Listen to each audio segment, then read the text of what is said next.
Today we are going to talk about local extrema,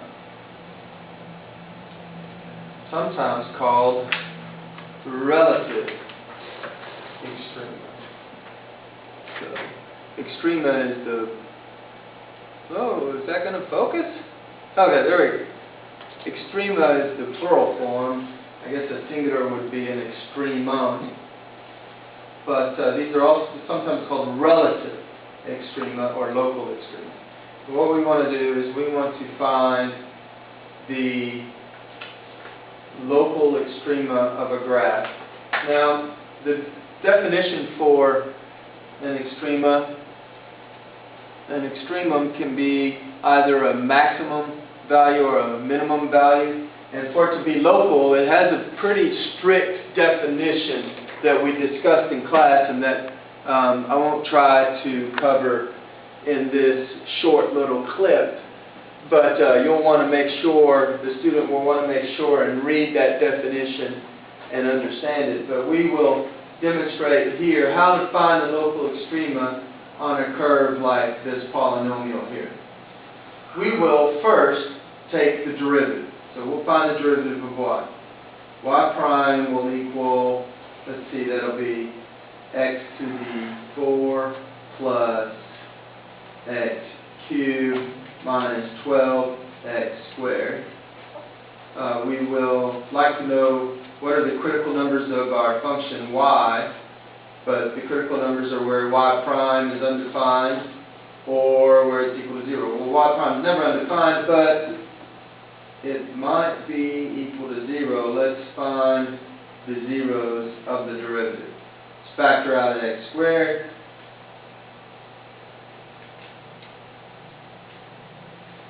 Factor the quadratic.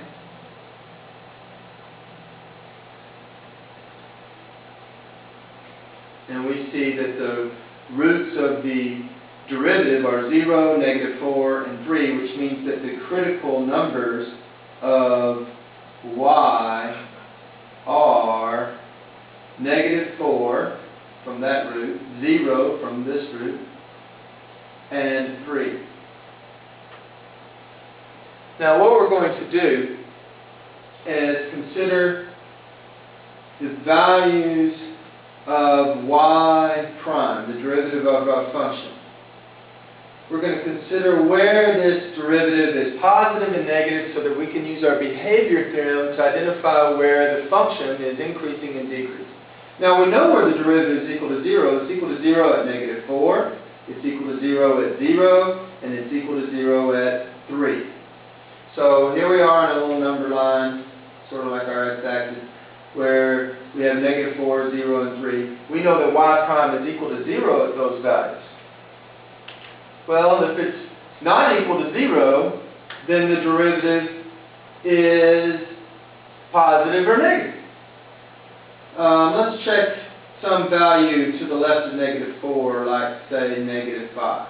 And let's plug it into the derivative and see if we get a positive or a negative value. If we plug negative 5 into our derivative, which we can, here it is in factored form, it's pretty easy to see. If you put a negative 5 in for the x's here, negative 5 squared would be positive, but a negative 5 added to 4 would be negative, and a negative 5 subtract 3 would be negative. So we'd have a pos times a neg times a neg. The product would be positive, thus the derivative would be positive.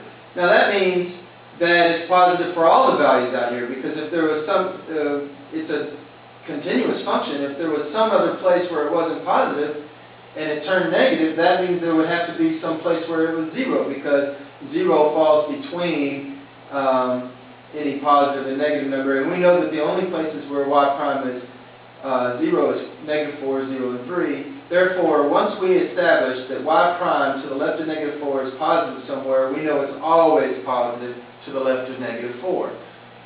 Well, if y prime is always positive to the left of negative 4, we can conclude that our function of y is always increasing to the left of negative 4. So it increases from negative infinity to negative 4.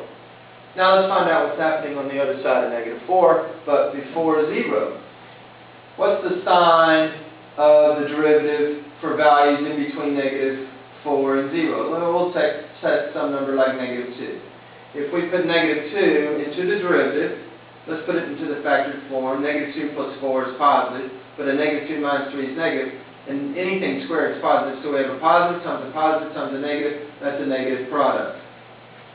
So the derivative is negative from negative 4 to 0. What about on the other side of 0? Let's test the number like 1. If you put 1 in here, you get a positive. 1 plus 4 is 5. 1 minus 3, though, is negative. So again, we have a positive, and remember, x squared is always positive. Positive times a negative. So the derivative is negative at 1, which means it's negative from 0 to 3.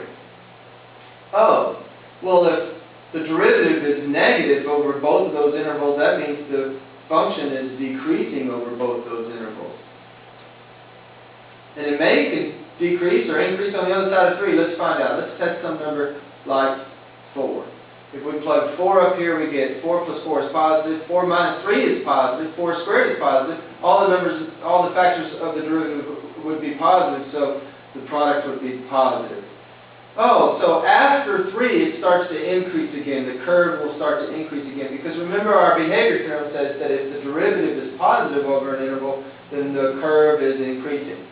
Now, look at the conclusion we can make if we kind of sketch what our curve must be doing. We know it's a continuous curve, because polynomials are continuous, but it increases for a while